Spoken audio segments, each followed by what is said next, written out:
ก็ร้อยไปหาอยู่บ่ละจักมื้อจักใดก็ได้หนักคือเห่าโอ้ยไปลอยหาเมียว้ายเฮิงละได้นี่เป็นเดือนละได้บ่ได้อยู่นำเมียเดี๋ยวจะเมียละลอยหมานะบ่เพิ่นมาอีกบ่ล่ะเพิ่นมาดอกเพิ่นป้าเจ้าลีแล้วแนวนี้โอ้ยายอันนี้ไปตะกันไปนำนั่งริมก็แล้วเลยนอนนั่งริมเนาะโทรมาหาเห่ามื้อนั้นโทรมาหาบ่โทรว่าจังไดล่ะอยากบอกยังไงเพิ่นจะกลับคืนมาหาเจ้าบ่จักเฮ้ยเป็นหมูอันใครเข้าแล้วโทรมาสบายดีเนาะทุกคนเนาะมื้อนี้มาหาบ่าวสู้คือเก่าทั่วเลยไปหาเพิ่นอยู่เฮือนหลังน่ะบ่เห็นไปถามแม่เฒ่าเพิ่นว่าโอ้ยเพิ่นมาเฮือนหลังนี้แล้วเพิ่นว่าไปหาเพิ่นอยู่ไสเด้คือบ่เห็นประตูก็เปิดไว้อยู่เพิ่นไปไสเด้เด้อสิย่างเลาะหาเพิ่นก่อนไสเด้บ่าวสุกนี่นี่หาตัวหยาแท้ๆ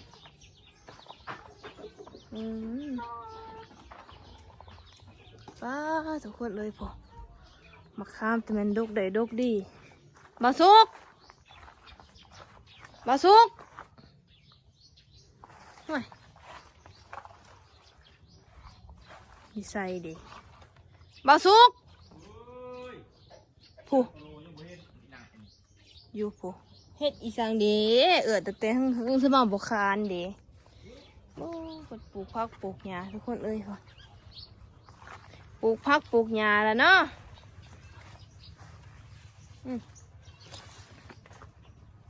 สวนกระหกขนาดเลย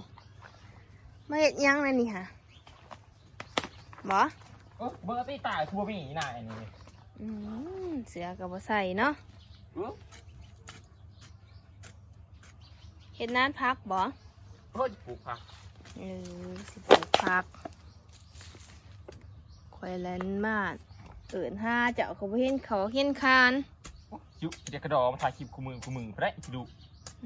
ก็สิเป็นหยังล่ะข่อยเป็นคนถ่ายเดี๋ยวก็นั่งเว้านางว่าซื่อ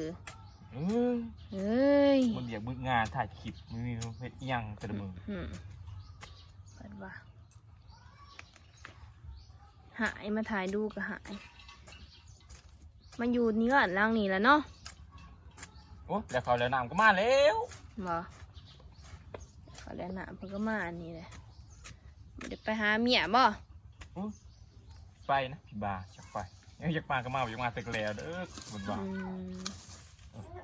แต่ว่าละหมาดในเสละหมาดก็เอาคือเก่าบ่ฮะเจ้าอยากได้แล้วนะไอเมียเศร้าอยากได้ล่ะโอ้ยขี้เข็บที่มาว่าเศร้าอยากได้อีล่ะ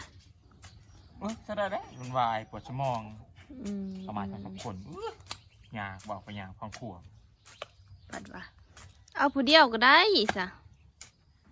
เอาบ่ข่อยโอ้เชี่ยมานั่งในมือนี่นั่งจังเลยอันนี้นี่ว่าแบบใดได้คนก็เอาข่อยผู้เดียวนี่มาอยู่น้ำเอาบอกฟังขั่วเว้ยเราเที่ยงช้ำข่อยพังควบมีดอกข่อยบอกคือดอกอันใหม่ๆตัดเอาแล้วบ้า8 โมง 9 โมงยังตื่นข่อยบ่ได้เป็นคนอย่างซันเดอร์ข่อยเป็นคนตื่นเด็กลูกเสาได้ข่อยเราคือจะเอาข่อยนะเอาว่าข่อยสิขุดซอยขุดได้ไหมน่ะเบิ้งข่อยสิตั้งกล่องไว้เด้อโอ้ยขุดแล้วนะขุดนานตัวนั้นแล้วเดี๋ยวข่อยสิขุดซอยเจ้าโอ้ยขุดนานปลูกผักเด้อทุกคนเด้อปลูกผักกาดผักโอ้ยผักกินแล้วปลูกสวนถั่วสิขุดซอยบาวสุกก่อนทุกคนเลยมาเล่นน้ำเพลินมื้อนี้ไปหาเพลินนี่เพื่อนล้างน้ำบ่เห็นไม่เท่าว่าเพลินมาพี่ล่ะเพลินมาอยู่เพื่อนเพลินเองแล้วมาอยู่เพื่อนเองแล้วจะไหนเมียมาหาแล้วโอ้ยมากับไปได้เงินเด้อโอ้ยใครเขามันบักลายมาสิขุดซอยโอ้ยจะมาสูนนายเหือดออกจะมาสูนเนี่ยโมเขาก่อนเพชรได้นายนี่พวกเขาช้ำกูบาตีโอ้ยนางสักกระไรนายอย่าไปพูดหน้าพูดหน้านายนี่โอ้ยพูดไกลๆจังแต่ว่าขุดผักขุดน้ำฟอกน้ำฟักก็มา จังได้ล่ะนี่กูสิบ่ โอ้ยแล้วก็สับตีนหมูอีนายนี่ อยู่กันหลายเนาะ อันเชื่อสิคือที่ดีกับบุคีโอ้ยยังมาจงไว้ให้หมูเบิ่งนี่ไงโอ้ยแต่เลวนั่นนี่คือยังเห็น เอาไว้จะเบิ่ง มันจะเบิ่งเป็นยังไงดอกมันจะเบิ่งบ่เห็นสิแล้วอันนี้ อันเด้แล้วเจ้าเห็ดเด้มื้อนึง เอามันแต่ละเสื้อหมูเป็นนั่นนี่ให้หมูเบิ่งหมูยังบ่เบิ่งใส่มา ว่าที่เจ้าได้ใส่โซ่เสือก็บ่ใส่ โอ้ยอยู่ผู้เดียวเฮาจักจะสิมานำโอ้ยนายนี่ขุดมานั่นน่ะโอ๊ยมานั่งขุดบ่แล้วเถื่อเนี่ยนี่ขุดแปลงงาม เอาแป้งสินางเบิ่ง ๆเฮ้ยอีนายคือว่าเพิ่นเอาผู้ชายมาให้เฮาโอ้ยเอาผู้ชายมาในตีอีนายเอ้ยมาถ่ายคลิป เขาบ่อยากได้เมีย เอามาลินเนาะเอามาหยอก ไม่หยอกก็คอยนี่เด้ล่ะ มานะตอนนั้นมากับผู้สาวก็ยังคล้ายดอกมา บ่มีอีแล้วผู้สาวหั่นสิจะได้แบบใดล่ะ โอ้ยขาวๆงามๆ คือคอยนี่บ่ โอ้อันนี้เอิ้นว่าข้าวดำปลืออยู่โอ้ยจะไปข้าวจักเถื่ออันนี้ สิดำบ่ได้ย่างไปย่างมาหลายตี โอ้กองก็มาตั้งอยู่ในนี่ สิรูดกล่องคอยนะพักแหวนปูพักยังเลยนี่ โอ้ผมประกาศนะปูผักกาด ประกาศตกบัวแล้วผักหอมแล้ว ผักกาดผักหอมผักบัวปูหลายๆเด้อเพื่อสิได้มากินน้ำ โอ้ยอยากมือก็มีโอ้ยอยากจะปลูกเอาเองเลยไหน ไป ปลูก ซื้อในพักมาให้จะปูเพื่อนคอยมันบ่มีหมองปู ชุดยังให้น้ำหน้าเขาจะปลูกชุดเนี้ย ปูให้กินน้ำแดงเป็นได กองก็มาตั้งเลย พี่มานั่งพี่ โอ้ยพระนางพาบึกพักพระนางงูได้ ไปปวดเลย แล้วก็ไปน แล้วเราก็ปลูกหลายอย่างเนาะอยู่ผู้เดียวบ่เงาบ่ฮะคือบ่เห็นขับก่อนเลยเดี๋ยวนี้แต่เนี่ยนี่ปะ เขาบริชื่อบื้อแล้วที่ไปชื่อจะเมาชื่อน้ำไม่เท่าในเฮือน มื้ออื่นสิไปซื้อยาเมา เฮ้ยเดี๋ยวผักกาดปลูกนะทางวาน เออ นี่แหละเดี๋ยวมันออกมาไล่นะ เอาไปได้เนาะนี่ข้าวคั่วโอ้มะเขือผลก็มีทุกคนเลย อย่าไปตายนะอย่าไปเก็บเลย เก็บกับบ่ได้บ่ บ่ได้ปลูกไว้กิน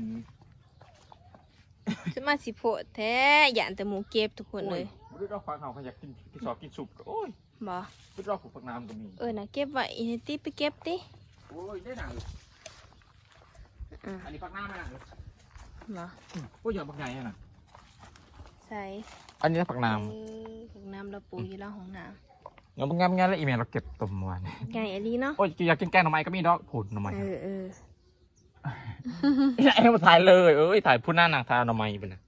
ทายยังหน่อไหม โอ้ประหยัดหน่อไม้มาเชื่อได้คนเลยมาสุกคายเลยนั่นโอ้ยหน่อผักใหญ่ จะขายจังได๋ฮะ สำหรับ10,000 จะ10,000คือขายถือแท้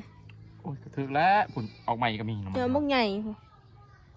และ FC ประหยัดเอาเด้อ อืม ซื้อเอาเด้อโอ้ยคุดอันนั้นหนูซุกจะปลูกผักกาดทุกคนเด้อ สุกกันสิปูผัก ที่ไหน กาด ต้องถ่ายเลยโอ้ยเรียกงานบุเป็นเห็ด มื้อหน้าสิพาผู้สาวมานำเอาบ่ เอาแล้ว ผู้สาวใดจักรวาลข่อยม่วนๆดีๆติเขาอยากได้ เอาแล้ว บ่ได้ผู้สาวจักคน โอ้2 คนไปแล้ว 2 คนผู้บ่ 2 คนไปแล้วไม่รู้น้อยแล้ว หากว่าเอาหลายนี่รำคาญ โอ้ฟังความกันโอ้ยชมเพื่อนชมห้าแมวเลยไม่ไหวหรอก อยากได้เมียใหม่บ่ลืออยากได้เมียคนเก่าบ่มาเบิ่ง เมียใหม่เลย อยากได้เมียใหม่คนเก่าผมบ่เอาแล้วเนาะเผายาใส่เพชรแพรตีเฮาเกี่ยวกับตีเฮาอยู่กลาง พังแล้วเนาะทุกคนเนาะบ่ได้ที่ว่าอย่ามาเป็นเมียบ่าวสุกก็ติดต่อมาได้เนาะบ่าวสุกเพิ่นเปิดใจส่วนนี้เพิ่นสิหาเมียใหม่เมียเก่าเพิ่นบ่เอาแล้วเพิ่นว่า มาก็เอาว่าก็บ่เอาดอก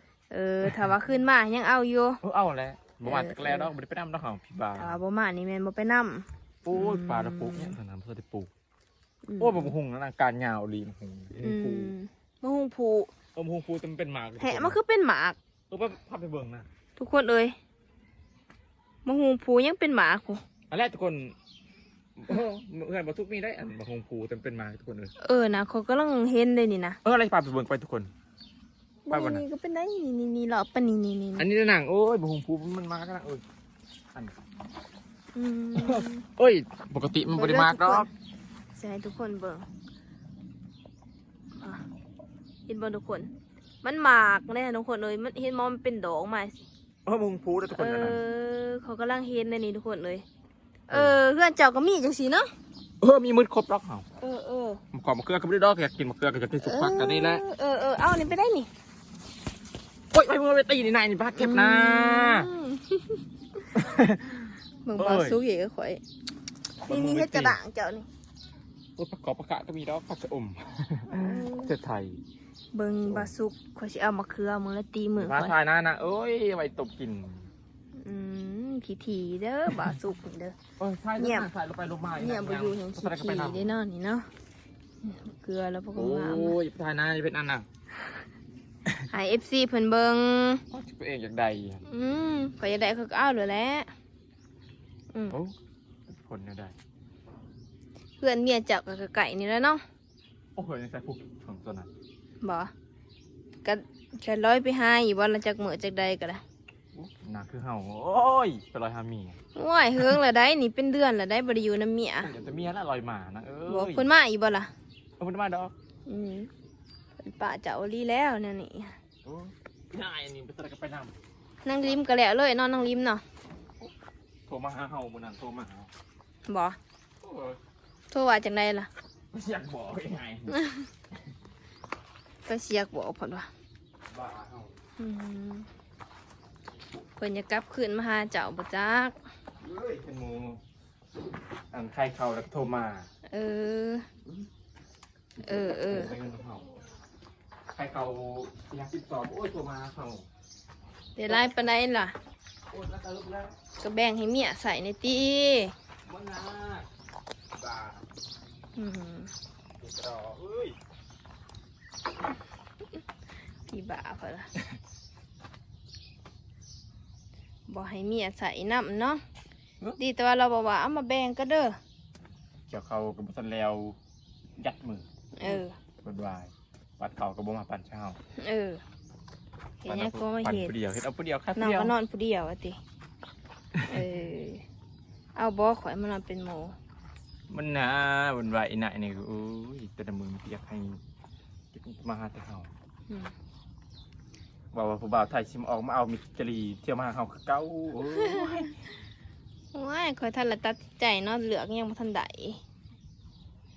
แต่มื้อหน้าข่อยสิไปหาเมียเจ้า โอ้ยอย่าไปหามันนะ สิไปถามไทยเล่านี่แหละว่าเป็นมาจังไดป้าเลยบ่บ่สุกนี่ โอ้ยอีนายคันเราหมู่ปะแล้วสิเอาแล้วอีนายพาทำมาโดนเลย ทำโลเละหยังไปหาถามได้ถามแทนเจ้าเด้ว่าเป็นจังไดมาจังไดเห็นนะ คือว่าปะพัวมาอยู่โดนแท้อยู่บ้านไปอยู่เพื่อนเพิ่นเองเนาะท้ายมือก็สิไปถามนางไซกับนางแผล แต่ก็ต้องกองปาร์ตี้บ่นี่ฮะตายแล้วเจ้าเขานำ